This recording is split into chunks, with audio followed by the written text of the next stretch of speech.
Welcome to Strength to Overcome, where we explore faith, pursue truth, and grow stronger together. I'm Matthew Morton. Let's dig in. G'day everyone, welcome back to the Strength to Overcome podcast. I am Matthew Morton, your host, and I'm incredibly blessed to be back with you for episode 54 this week. And over the last several weeks, the sports world has been absolutely incredible. We've had the French Open, we've had the NBA Finals, Stanley Cup Finals for hockey fans, Tour de France is running, we've had Wimbledon, we've had the British Open, a thriller there, and we've also had the Women's T20 World Cup in cricket, and more locally, we've had Major League Cricket trying to break into the US market. You know, and of course, we've had the regular seasons of Formula One. We've had Major League Baseball going on. We've got Aussie rules footy and rugby happening down under. And particularly over the last 6 weeks, the FIFA World Cup has captured the attention of billions of people around the world. You know, people have planned their entire days and work schedule around these matches, right? They've stayed up late. They got up early. You know, they've celebrated victories. Unfortunately, they've agonized over defeats. They've filled stadiums, packed sports bars, and, well, I've been part of this, right? We have gathered in living rooms around the world. It's been absolutely amazing just how much of ourselves we have poured in and invested emotionally during this time. And it's into people we've never even met, right? Then the tournament ends. Life goes back to normal. Everyone goes back to work. You go back to paying your bills. You go back to raising your families. But for just that season, it seems sports have an incredible way of capturing our attention, our emotions, and sometimes our identity. And that really is what got me thinking for today's episode, because it's not just about the World Cup, right? This is about sports in general, because there's always another season. You know, there's another championship, there's another world event, there's another tournament, you know, another game. There is an endless supply of sports and competition available 24/7. So let me paraphrase that by making sure that you don't think that I'm here to criticize sports or tell you that they're a waste of time. Because if that's what you're expecting, you're not going to get it from me, because I love sports. I always have. I grew up in Melbourne, Australia. And if you've never been to Australia, I will tell you that sports aren't just something people are watching, right? It's part of who we are. It's like it's in our blood. It's in our DNA. And people follow the sports. They talk about them. They celebrate them. And it's on another level, because if I'm truly being honest, Australians would probably bet on whose lawn is growing the fastest if somebody posted the odds on it. That's just who we are. It seems like sports are woven into the fabric of everyday life down under. And so I grew up absolutely loving it. You know, as a kid, I grew up going to the Australian Open and going to the MCG where there's 100,000 people. And it's just a venue, or a series of venues all around the country, really, that, in my opinion, isn't found anywhere else. Now, of course, everyone's going to argue there, but you know what? I'm an Aussie. I'm allowed to speak to what I grew up with, and of course, I'm proud of it. But growing up as a kid, I was very athletic, naturally. You know, I loved running. I loved competing. You know, I could hit a ball a long way. We had long ball in Australia, right? Something you play at recess and in PE. I guess similar to baseball in a way. But I grew up, you know, racing kids that were, you know, 2, 3 years older than me and running, and I was beating them, right? I wasn't bigger. I certainly wasn't stronger. I was a weed. But I just refused to quit. And I remember finishing the line in a couple of races, and then I'm out in the bushes puking my guts out everywhere, right? Because I'd pushed myself that hard. I just wanted to win. I love that competition, right? And towards the end of primary school, I remember this is what Australians call year 6. I was named Sportsman of the Year in my primary school, right? So looking back, I think it would have been very easy for me to think that sports were going to continue coming naturally to me and I was going to have some form of a career. I even wanted to play Aussie rules football, professionally. I felt like I was that good, kicking off both left and right feet. But, life has a funny way of humbling you. And in Australia, we don't have a middle school. And one day you're the oldest kid in primary school, right? Grade 6. And then after that summer break, you show up and now you're the youngest kid in high school. So you go from being one of the biggest, most athletic kids on campus to walking into a school full of teenagers. Some were shaving, some were driving, some looked like full-grown men. And meanwhile, my body wasn't changing. The boys around me started getting older, stronger, more athletic, and I didn't. I couldn't keep up. And so almost overnight, I was no longer the fastest. I was not the strongest. I couldn't hit the ball the furthest. And looking back now, I understand exactly what was happening. I was simply developing later than many of my peers. But when you're 12, 13 years old, nobody explains delayed development to you, right? You don't think my body's just on a different timeline. You just wonder what's wrong with me. And that was a difficult season. There was bullying. There was insecurity. I remember teachers having to pull me out of class and talk to me outside of school hours. I mean, I wasn't doing the bullying. I was being picked on.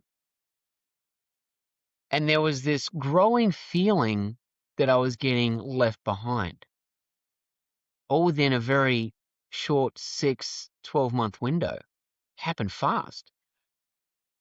And I've often thought about young men going through that same season today. Some develop early and some develop late. And the ones who develop later, like I was, we often get judged. And it's not something that we have absolutely any control over. And so I know exactly what it feels like because I was going through it. I lived it. Now, looking back, I can't help but wonder if the Almighty Creator Yahweh was preparing me years before I even realized it. Before I even struggled through that transition into high school, or before I even questioned where I was going to fit in, before I ever felt like I was even being left behind. Yahweh was already introducing me to a sport that would carry me through one of the hardest seasons of my life. And he did it through a guy named Hayden. Our families knew each other from church. And I was 11 years old at the time, and Hayden was 17. He was wrapping up high school on the same campus where I was finishing primary school. My mom was the school librarian, and I remember waiting for her after school every day and spending time playing table tennis. Then one week at church, we were chatting, and somehow the conversation came up, and Hayden asked if I played table tennis, and I said, yeah, I'm all right. And he just smiled and looked at me. I didn't know what he'd been doing years before. And he said, I'll beat you 21 zip. 21-0. You won't even score a point. And I honestly thought this bloke's full of himself. Now, a few days later, I don't remember exactly how long after that conversation it was, but sometime shortly after that, we did play. And he did exactly what he said he would do. 21-0. Not 21-18, not 21-15, 21 nothing. I didn't score a point, not one. Nada, zippo. And I remember just standing there. I remember thinking, how in the world can you not make one mistake? How could I not hit one winner past you? And I remember thinking, I'd never seen anyone control the game in that way before, right? The spin that he had, the placement, the speed, the control, the discipline. It honestly felt like I was playing a completely different sport. And I could have walked away from that moment feeling completely embarrassed or feeling defeated, feeling like I never wanted to pick up another paddle again. But instead, I leaned in and I asked Hayden if he'd teach me. And he said yes. And so looking back now, I think that's where my first love for coaching was really born. Not because I was coaching anyone yet, I clearly wasn't, but I experienced what it was like to have somebody invest in me. Someone who was further along, who didn't have to give me any of his time, but instead still choose to pour into a younger kid. And so for the next 6 or 7 or maybe even 8 or 9 years, Hayden became much more than someone that I played table tennis with. We practiced together, we trained together, we joined a league together, we were playing in some tournaments together, we were competing on the same team, and we were winning. And we would spend countless hours around a table talking strategy, working on technique, learning how to think several shots ahead instead of simply reacting. He taught me how to serve, he taught me how to read the spin. He taught me how to create the spin, right? That causes a lot of the problems for people. He taught me how to attack, taught me how to defend, how to stay patient. And we practiced with purpose. And somewhere along the way, table tennis stopped becoming just another sport. For me, it became an outlet. It became, over those years, somewhere where I found confidence again. And I could still compete. I could still improve. I could still experience success, even when I wasn't the biggest or the strongest. And so table tennis rewarded the things that I could control, which were my effort, my discipline, my willingness to learn. And looking back now, I honestly believe that without Hayden and without table tennis, I think my teenage years would have looked very, very different. That sport, that relationship gave me somewhere to belong. And Hayden gave me my very first experience of what a mentor could do for someone's life. And it's probably no coincidence that years later, I found myself falling in love with coaching because someone had first done it for me. And so a handful of years later, that story was 1989 when I first got a table tennis lesson. So years later, we're talking 2004 now, picking up the story when I'd moved to America and I'd gone through that transition of getting into health and fitness. It was after high school. I'd gone into the carpentry and that had helped make me stronger. I had discovered the gym and eventually I was discovering my passion for helping other people become healthier and stronger too. So this is part of another episode, so I'll fast forward. But 2004, we'd moved from Australia to Roanoke, Virginia at the Roanoke Athletic Club. And in the personal training world, you got to build up your clientele. And so, in those early days, I would train a client, have an hour or two before the next one, and then train another client. So during those breaks, I'd make the most of being at this athletic club that had it all, right? I'd swim laps in the pool. I'd shoot hoops on the basketball court. I'd lift weights.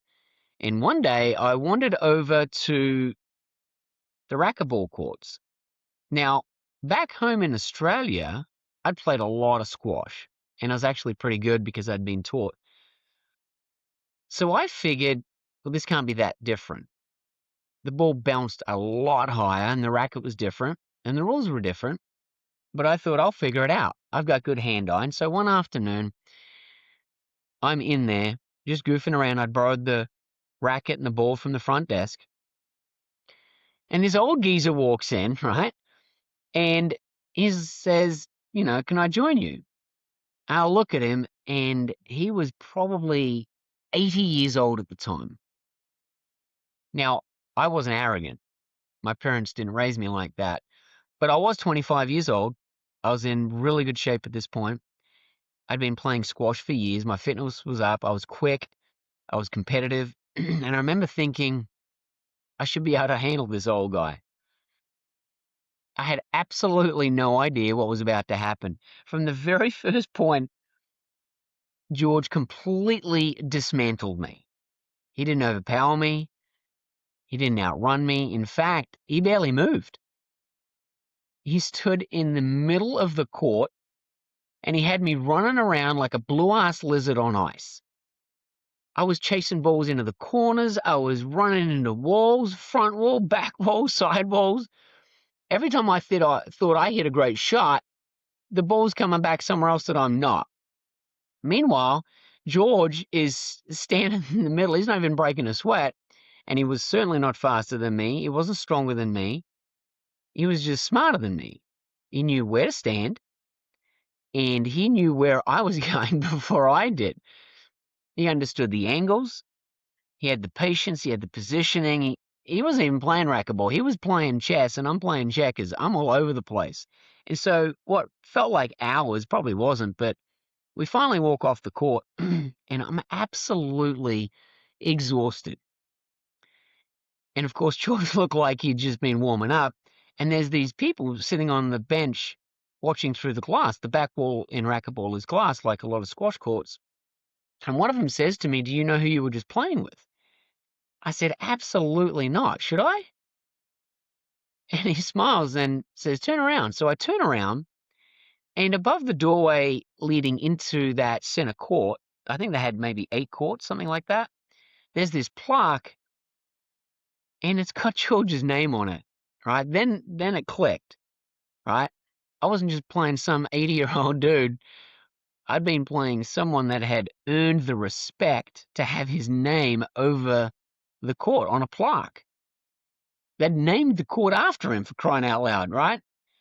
And so, looking back, it's the same story as with Hayden, right? Because the story didn't end there. George didn't just destroy me. He actually invested in me. He took me under his wing. He started teaching me everything he knew about racquetball, and I loved it. He taught me where to stand, and not just where I thought I should stand, but where I actually should stand, because they're completely different. He was teaching me how to read my opponent and how to anticipate instead of react, like I had been taught in table tennis. How to let the ball come to me and drop before hitting it. You know, particularly that backhand. You've got to really wait for it patiently before you swat at it. And so he taught me how to create the angles instead of trying to overpower people, and how to move my opponent instead of letting them move me. He taught me that racquetball wasn't won by the strongest player, for sure, because he was pretty frail looking back. And as I spent more time with George being taught this, like Mr. Miyagi, I was realizing something, that it felt so similar to those 15 years earlier, where Yahweh had brought Hayden into my life, and now he'd done it with George. 2 different sports, 2 different countries, 2 different stages of my life, but it was the same lesson. And the greatest gift that sports ever gave me wasn't necessarily the competition, which I enjoyed, but it was the mentorship, those relationships. It was having older, wiser, more experienced people who chose to invest in a younger man. And looking back now, I can see how those men shaped my life. I mean, I'm talking about them, not just as an athlete, but as a coach. Because somewhere along the way, I stopped simply enjoying the sports. I actually started enjoying watching other people improve the way they had done for me. I loved seeing someone accomplish something that they never thought they could do. And I've worked with people that had been through strokes and heart attacks and really enjoyed the process of solving problems with them so they could get back to living, moving better, becoming stronger, and having their life back, overcoming those injuries and building confidence. And 20-something years later now, I've enjoyed that process wholeheartedly. I've coached beginners from scratch. I've had weekend warriors, professional athletes, teenagers, parents, grandparents, you name it. People recovering from surgery, people in their late 80s, people trying to lose 100 pounds, people just wanting to pick up their grandkids again without pain. And every single one of them has reminded me of something that Hayden and George taught me so many moons ago. Sometimes the greatest impact you can have on another person's life is simply choosing to invest in them. A lot of times people have invested in me to help that process, but I've still been able to pour myself into them the way I was poured into me. So sports have given me incredible friendships, lifelong memories, and career in a lot of different ways that I've actually genuinely loved. These lessons have shaped the man that I've become. And if the episode ended right here, you'd probably think sports are one of the greatest things Yahweh has ever given me. And honestly, I believe that they are. I was gifted with the ability to pick things up, and I loved the mentoring. But over the years, I've also realized that even the greatest blessings can become dangerous, especially if they start begin to occupy a place that they were never meant to hold. And that's what I want to talk about next, because after hearing all of that, you might be wondering, okay, where is he going with this? And you know the title, you clicked on it. You've spent the last, 20 minutes listening to me tell you about my upbringing into sports and how much I love them. And you're right, I do. I honestly could not imagine my life without them.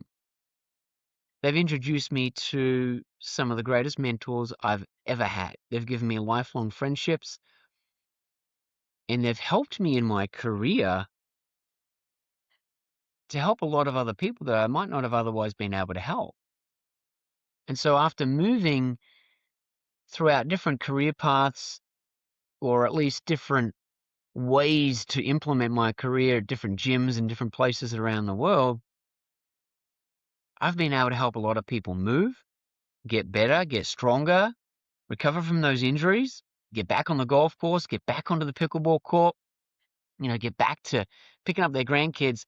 And I've watched these sports change people's lives through confidence, right? Shy kids, particularly. I've had a handful of people that I've become very close with over the years where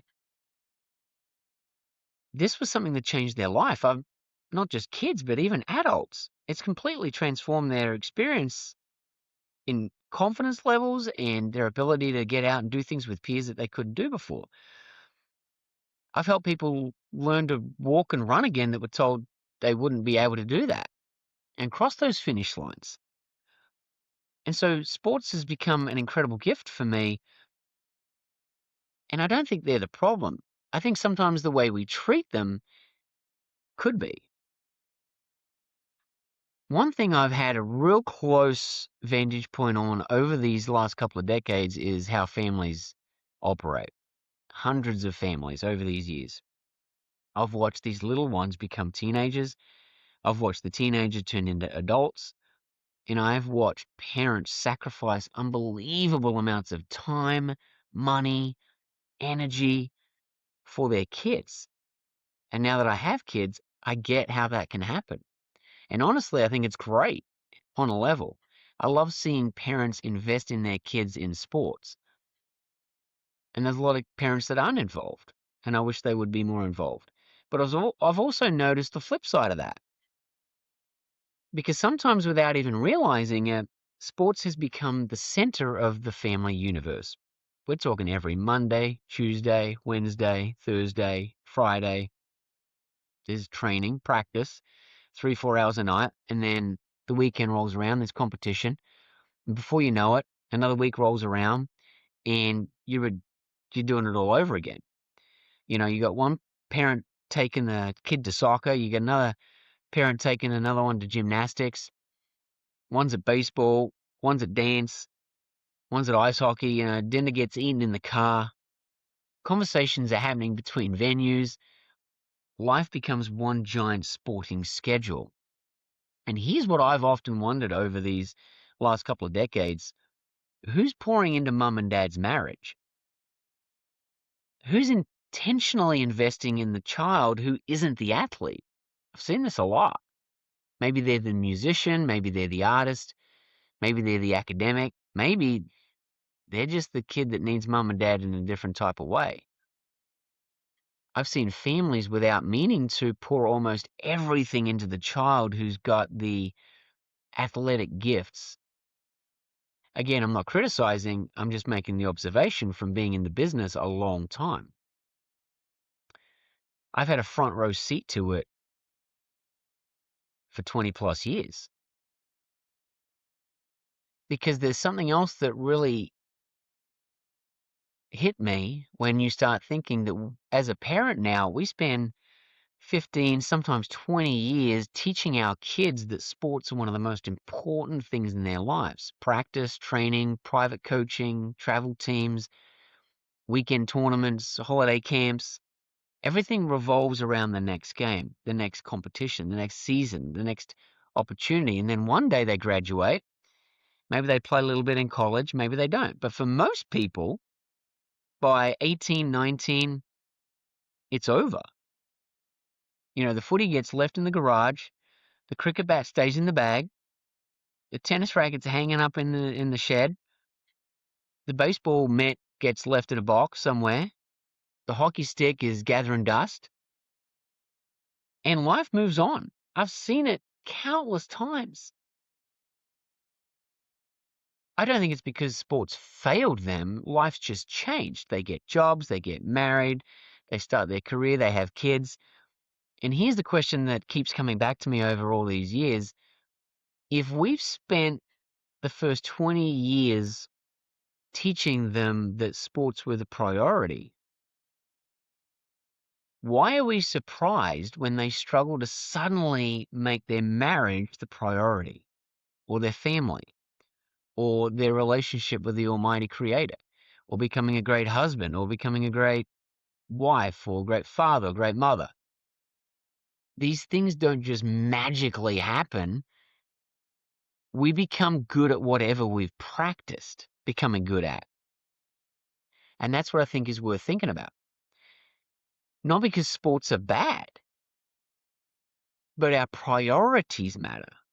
And so something I've thought about over the years as well is, and I don't hear a lot of people talking about this, but the reality is professional athletes are incredibly rare. I know quite a few of them. Very, very rare. There's a very small percentage of people who actually make a living playing their sport.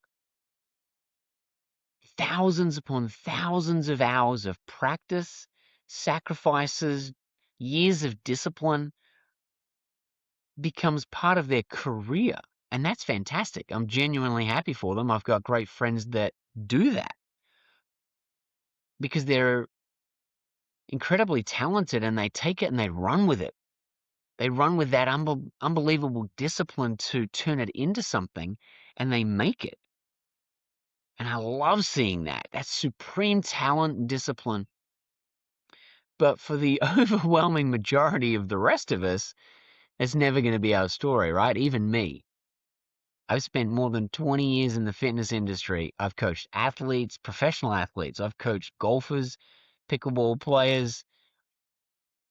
I've coached people bouncing back from surgery so they could get back into their sports. My entire career has been centered around this. And I've made my living because of sports, but I've never made my living playing one. That's the big difference that I'm highlighting here. I didn't get paid to play golf. I didn't get paid to play pickleball. I didn't get paid to lift weights or work out. I get paid to coach people. And they're completely different things. And yet, our society, our culture acts as if every single child that's growing up is going to become a paid professional athlete. And the amount of time, the amount of money, the amount of emotional energy, you'd think every 10-year-old out there is just one scholarship away from becoming the next superstar. Now, don't misunderstand me. I'm saying if your son or daughter has a gift, you're going to encourage it. You're going to support it. You're going to cheer them on. And I may easily do the same thing. Absolutely, I might, because of my love for sport. But maybe, just maybe, we should also be putting some of that intentional effort into helping them become great husbands, great wives, great mums, great dads, great employees, great business owners, great friends, people of integrity, right? People of character. Because for almost every single child, those are the things they're actually going to spend the rest of their lives doing. Sports may occupy 20 years, but the character occupies their entire lifetime. And so I can't help but wonder if we've accidentally flipped the scripts, right? The priorities. And here's something that I've noticed. Adults are no different. We just swapped junior sports, right? Little league for our own, right? Mainly golf, pickleball, softball, tennis, you name it. And if we can be completely honest for pickleball for just a minute, having learnt in Mexico playing on pavers in 120-degree temperature with high winds, learning all the bad habits, I've been in it, I've done it, I've seen it. You know, you walk onto these pickleball courts and it looks like a sporting goods store has exploded over everyone.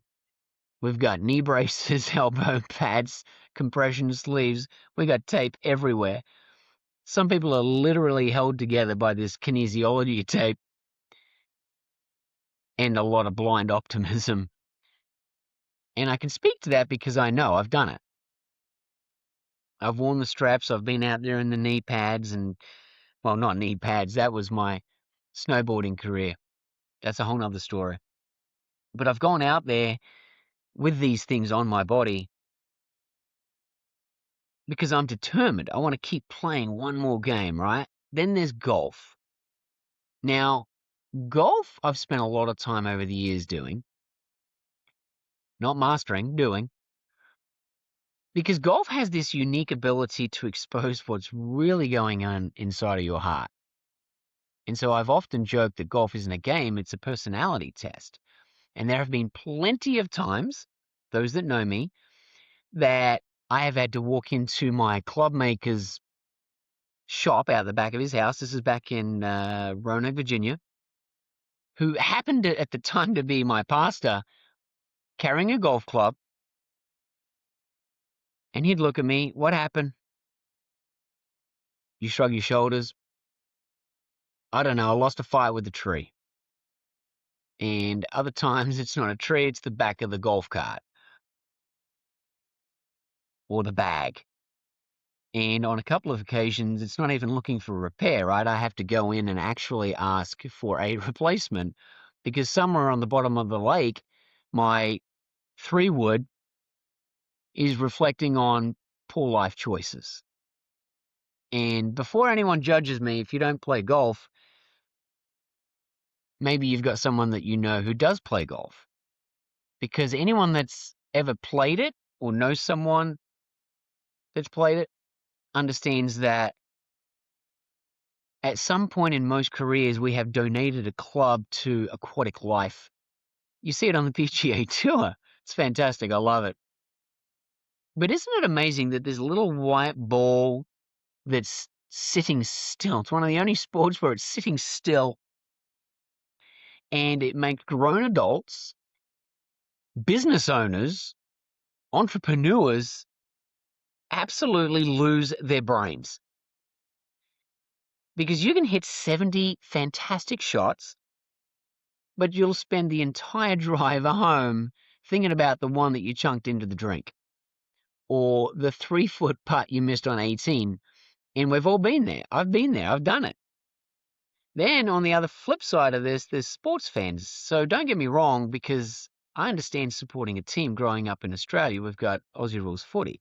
And I have cheered for a team that has historically been one of the greatest, the Bombers, and they've spent the last couple of decades having the ugliest run you've ever seen. So I get it. I grew up loving sport and following this and going to the games.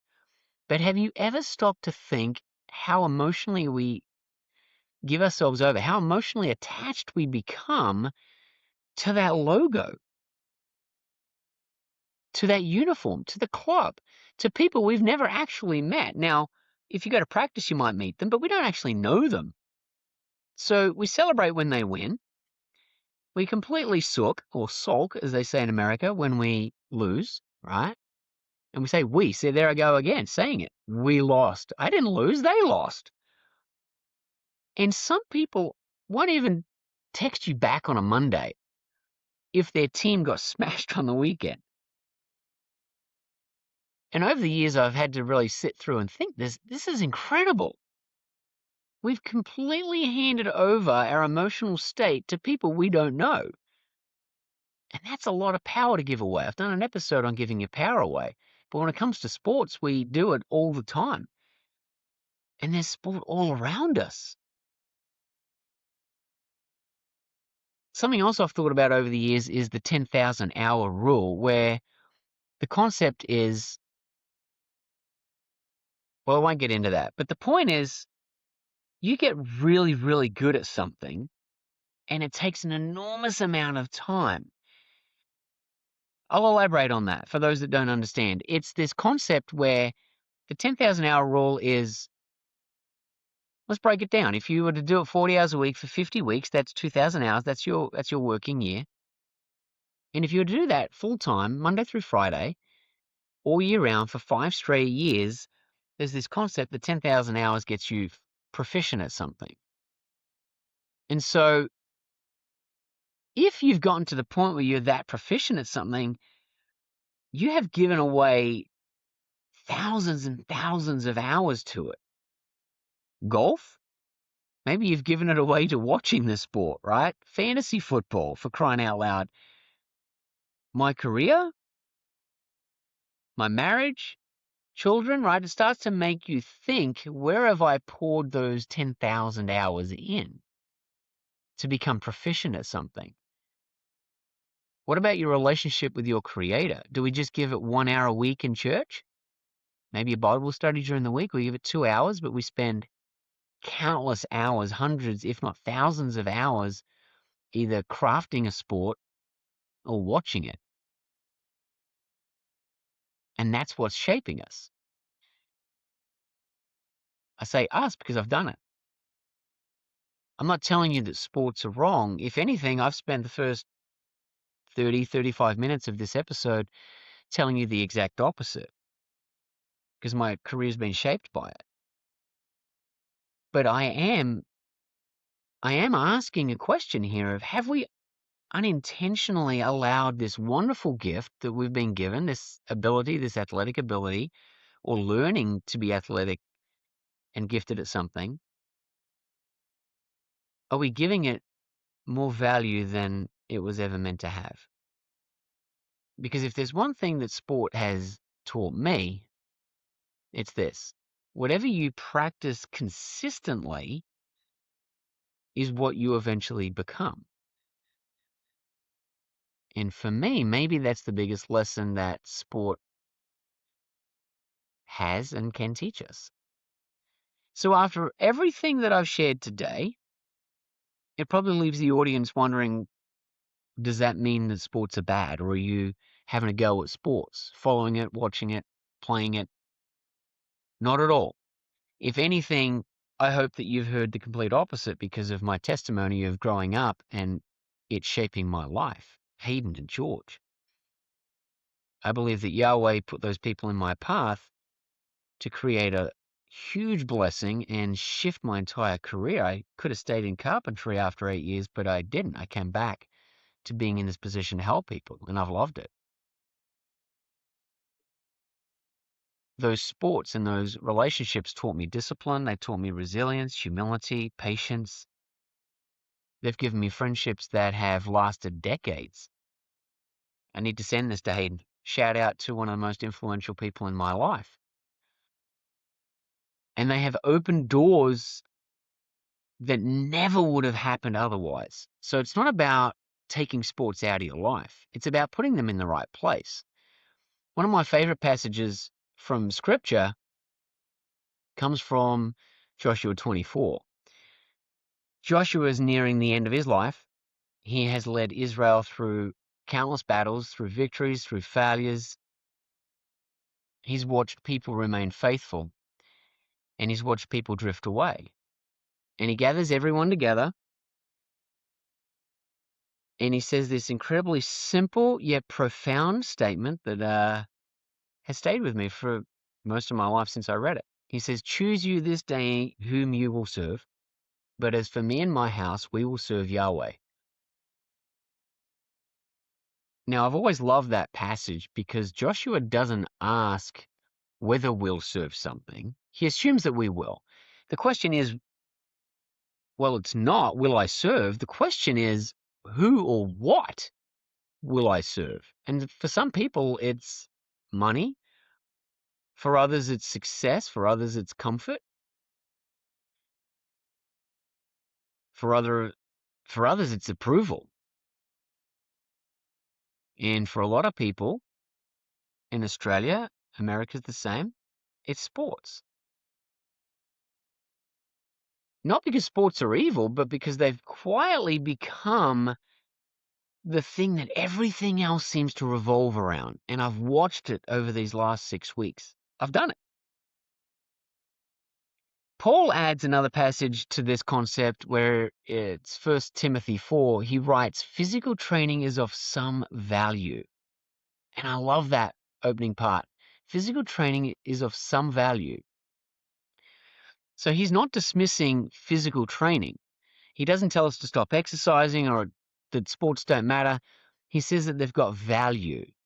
And for someone that's spent more than 20 years coaching it or helping people get better at their sports physically, I can't agree more with Paul in this case, because physical training matters. It's the catalyst for clear mind and healthy bodies that's very important. It makes us healthy, it makes us stronger, more capable of doing all these things that become very social and healthy for us. They're good outlets. It allows us to keep doing things that we love for longer. I've helped people. It has tremendous value.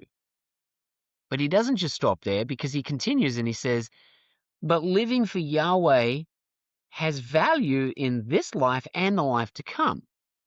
And so, in other words, physical training belongs on the list. It's just not supposed to sit at the top of the list. And finally, Yeshua says in Matthew 6:33, I think this ties it all together. He says, "Seek ye first the kingdom of Yahweh and his righteousness, and all these things will be added unto you." Notice he's not saying seek only. He says seek first. Seek ye first the kingdom. And to me, that's the biggest difference, because I still love golf. I still love playing pickleball. I still love racquetball. I love coaching. I love watching high quality professional athletes compete. And none of that's going to change anytime soon. It's in my blood. The question isn't whether sports belong in my life. It's where do they belong in my life? Because whatever sits in first place has an incredible way of organizing everything else underneath of it. And so that's what I want to leave with you today. It's not another Bible verse. It's not another story. It's a challenge. It's a challenge for me. It's a drill. So something you can actually do this week is you grab out a sheet of paper and you draw a straight line down the middle of it. And on the left-hand side, I want you to write down the 10 most important things in your life. Not what you think they should be, not the stereotypical answer of what you think I want to hear. This is your list. You're going to see it.